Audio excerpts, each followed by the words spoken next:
What is up, everyone? I'm Skratch. Welcome to the channel. This is another Raid Shadow Legends video. Hope you guys are having an amazing day. I am currently on the test server, guys. In today's video, we're gonna do a guide on the brand new dungeon, a theme that will work from stage 1 all the way to stage 30 without having to change anything on them. As I mentioned, this will be an easy guide, as easy as it gets, guys. You do have to play for at least 1.5 to 2 years as a low spender, free to play, just in order to collect the champions, in order to collect the gear that will allow you to basically reach this level of end game content. Of course, work on your Great Hall, etc. If you're a Kraken or a Whale, most probably 6+ months will get the job done for you. This team will be made out of 4 free champion and 1 fusion champion, guys. And is a very reliable team, 0 failures. This is something that I will probably use on my account, to be honest. Maybe I'm gonna do a couple of different changes just to make it a bit faster. The team that we are going to use, guys, will be the following. Now, you can use it with Venus if you want to. It's actually much better with Venus than with Lydia. But this is the team right here. Queen Ancora, she's absolutely amazing. We have Sun Wukong. I don't know why, but everybody's sleeping on this champion for this dungeon. He is the GOAT in here. Artak, Ninja, and of course, Lydia. Artak, HP burn, Ninja, HP burn. You have 5 different targets on the board. HP burn is very, very effective. Of course, there are much crazier teams out there with mythical champions and stuff like that. Triple Newt, etc., as I showed in the previous video. But the main idea is that this is something that is definitely more accessible for the majority of the players. Now, this dungeon has very high requirements in terms of accuracy and preferably in terms of speed.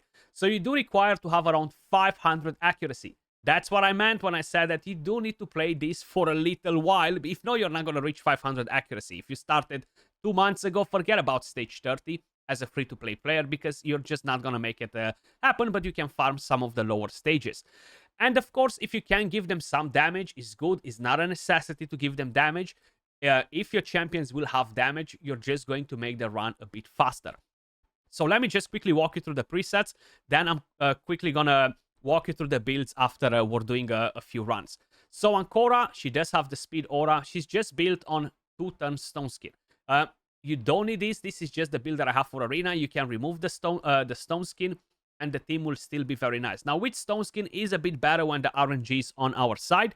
So you want to open with the A1 because you want to have the clans available after the boss puts the debuffs. She has this amazing passive. Whenever an enemy tries to place a fear, through fear, freeze, provoke, etc., she will basically transfer the debuffs to this champion instead. Fills the thermometer of this champion by 50% if the champion misses their turn due to one of these debuffs. So she will get thermometer. One of the very first things that's very important in this dungeon, do not bring in a lot of buffs, guys. The more buffs, the more complicated your team will get, because the boss has 2 6-star blessings, okay? Temporal chains, which will reduce your speed for every buff you have on, and it will drop your thermometer depending on how many buffs you're getting. And of course, they will buff Valkyrie is on the team. She will decrease more thermometer for every buff you're getting, so you just don't want to be stuck on that limbo. Sun Wukong, even though I have mine built for damage, guys, you don't need to have damage on him. The main purpose for him is to basically land this, block buffs, and to strip the buffs from the enemies. Very, very important. Now, if you have damage, it's better, because he gets to kill somebody and make your run faster, but you do not need damage. So if you're focusing purely on the damage build and stuff, you're never going to do this dungeon properly, because you're looking at the wrong things. Artak, accuracy, speed. That's it. You want him to land the HP burn, then you want him to detonate it in a very similar way on how it works in the Spider dungeon. Pretty simple. Now, I do have Ninja built on a regeneration set. You don't need a regeneration set. This is just a very useful build in general if you're doing the Sand Devil Necropolis, if you're doing the Shogun, if you're doing other stuff like that where you want to keep him alive. A regeneration set is nice, but either way, he's not going to heal enough to stay alive versus this boss. So I do have him on a regeneration. You can go with Perception if you can get the accuracy to like 500 and over 275 speed. That, of course, without Ancora's aura. And Lydia, just speed and basically accuracy. The main idea is that the boss has 275 speed. So if you're much slower than the boss, you're gonna struggle a bit. But with a speed aura, you can definitely overcome the difficulty. So basically, we have Ancora with the A1, Wukong putting block buffs on everyone, Artak putting HP burn on everyone, Ninja, then Lydia goes after. Now, the main idea is if you have Lydia going in first, Valkyrie will drop the thermometer of your champions, and that will be an issue. That's where Stone Skin comes in handy, but it's a 50-50 chance, okay? It's not going to happen all the time. In most cases, Ancora won't get to cleanse to make this run faster, but when it happens, it will make the run faster, basically. As you may notice, we are absolutely demolishing them. Now, the waves here are super, super annoying. You have Gregory, the faction unity champion, or Gregor, and he is just freaking annoying with that provoke. The good thing is that when Odind kills somebody and he's trying to revive with his A3, Lydia's passive will come in play, and the boss will not be able to revive. And if you have dead allies, Lydia will revive them with her passive. So that's actually very, very helpful, you know? But there we go. Pretty straightforward. And it's definitely a very awesome team. Look at that, you see? Lydia comes in with a passive, blocks the revive, and bang. 1 minute and 6 seconds. Ninja and Artak doing most of the damage. Wukong was just that for pretty much the entire run. 336k damage. That's why it doesn't matter if you have damage. This is just one of the builds that I use on Wukong, so I haven't changed it. Lydia, you just need as much accuracy on her as possible to make sure you reach 500 accuracy and gets the job done. Let's do another run. So a lot of things can happen in here in terms of not landing the block buffs on everybody. That might stall the run a little bit. The boss removing, of course, the stone skin from my Ancora. Even though I have a lightning cage on, you see, it happened. We dropped the stone skin, but Ancora still managed to bring in the cleanse. And sometimes Wukong might get lucky and use that A2 on one of the champions that has defense down and all the rest of the things, and actually get a kill and kill the rest of the waves. But it's not happening very often. Ninja's A3 can freeze the waves because if he doesn't target a boss with the A3, he will freeze the enemies, which is actually really, really helpful in here whenever that happens. Wukong just dies, comes back to life, and rinse and repeat, basically. Again, block buffs, beautiful. The good thing is that they have no clans in their team, you know, so that definitely makes this much, much better. If they would have a clans, this would be a completely different story because then Wukong won't be as viable. But as it is, Wukong is an absolute freaking monster. Look at that, Lydia's passive again. The boss cannot revive now, and the HP burn is just literally slowly melting them, you know. Come on, Ninja, get the job done. Artak, beautiful. Ninja. And Wukong, again. Damage, bang, damage. 1 minute and 23 seconds. Is still very, very reliable. Pretty fast as well. If you're not a Kraken, if you don't have multiple newts and crazy champions, you're not going to speed farm this dungeon. Again, Wukong, 340k damage compared to Artak and Ninja. Look at it. Even Lydia has 200k damage. So you don't need Savage on Wukong, okay? Let me just quickly show you the builds on the champion. Actually, no. Let me show you a run with Venus. With Venus is much, much better if you have her. Just in case if you do. Marius, unfortunately, is not super good at this dungeon. Probably you've noticed in the previous video that I made, you know. So Venus puts the debuffs, but she brings no buffs. And on top of it, she brings more HP burn, which is actually really, really helpful. That's why I prefer Venus over Lydia. So I'll be running Venus on my team. If you have... what's the name of the blessing? Brimstone in here. Sorry, I forgot it for a second. That's actually very nice because that can give you some extra damage as well, you know. This normally should be a bit faster. Just because we have so much HP burn, we have no buffs from Lydia to basically drop our thermometer every couple of seconds. So we have the defense down and weaken again. Ancora MVP in here. Now the main thing is the following, guys. If you don't have a champion like Ancora,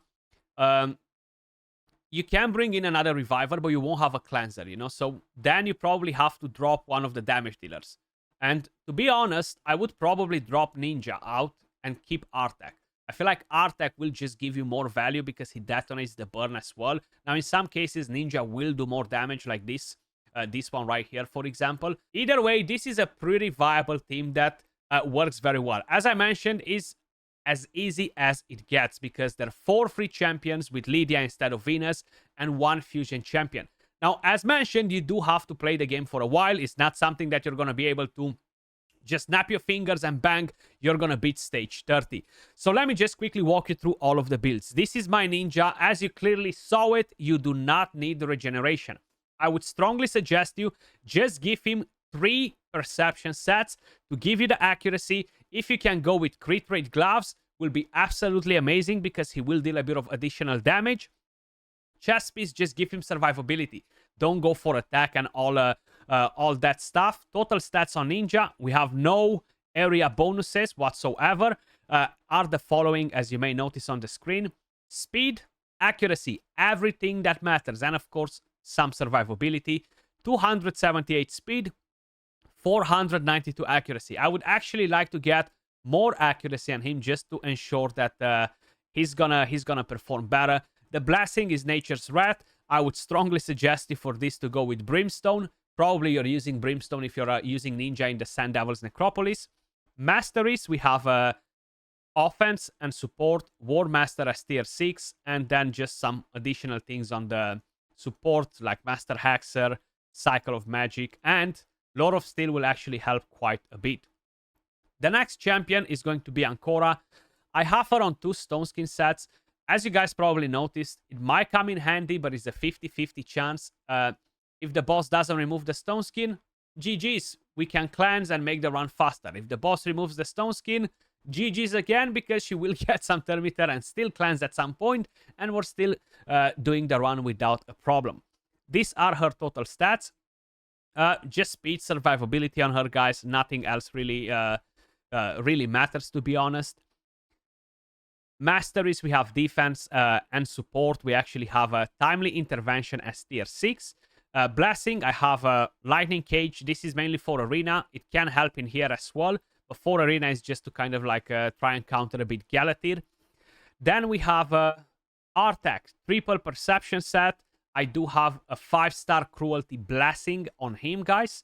Total stats, again, you want to prioritize speed and you want to prioritize accuracy. Now, if you can give him crit rate and some crit damage is nice. If no, don't worry about it. Just focus on survivability, speed, and accuracy. Masteries, we have offense and we have support. War Master as tier 6, very similar with what Ninja has, to be honest. Nothing too different.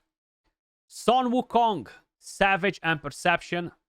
You probably notice he barely deals any damage, to be honest. The main purpose for him is to put the block buffs, so you can scrap the Savage, just go with Perception, Cruel, or whatever other gear you might have available, just to try and get close to 500 plus accuracy and as much speed as possible. Preferably, you want him to go before any other champion puts any buffs, okay, to ensure that he will put the block buffs before Valkyrie will get to put a counterattack. Just in case if you're gonna get resisted and you cannot remove them. It just increases basically the chances to have more issues that will make the fight slower, you know. So you can build him slower, not a problem. He can steal the buffs from the enemy team. Odind will have the lightning cage, which will only be a 50% chance to remove those buffs. So that's more RNG as well. So keep that in mind. Total stats, 53k HP, 6.4k attack, 2.4k defense, 296 speed, full crit, 247 crit damage. I know not everybody can reach these stats, but you don't need these stats, okay? This is just the build that I have, and I'm doing it in 1 minute. You can do it in 2 minutes with this team, and it's perfectly fine again. Accuracy is going to be very important, 465. Masteries, we have offense, and we have support. We have a Hand Smasher as tier 6. These are arena masteries, so you can potentially change them if you want to, but I like them like this. And we have Lydia. She is built on a 6-piece protection. It does help if you have it, to be honest, but it's not a necessity. This is just mainly changing a bit the build that I have on Hydra. She does have a 9-piece protection for that. Total stats are the following. You really want her to be one of the slowest champions just because of the buffs that she brings on. And Valkyrie's passive, then of course, Temporal Chains on the boss. These are the total stats, 69k HP, 4.5k defense, 270 speed, 560 accuracy. Masteries, we have offense and we have support. War Master as tier 6, guys. Pretty much the same cup of tea like we would have on Ninja, on Artec. And Venus, pretty much the same cup of tea. Speed and perception sets. She is much faster than the rest. 500 accuracy, 300 speed. You don't need it, but hey, it helps because she doesn't buff, so makes the run faster if you have defense down and weaken. Mastery is pretty much the same like we have on the rest. But that was all for this video, guys. Hopefully you found it helpful and you got some different ideas on what other teams you could make for this new dungeon. This, honestly, is probably one of the most free-to-play friendly teams in terms of what champions we are using. Yes, Ancora was a fusion. If you were not able to do the fusion, you will have to change a bit around the champions around in here. That was all for the video. As usual, much love. Appreciate all of you guys watching, and I'll catch you all in the next one. Peace.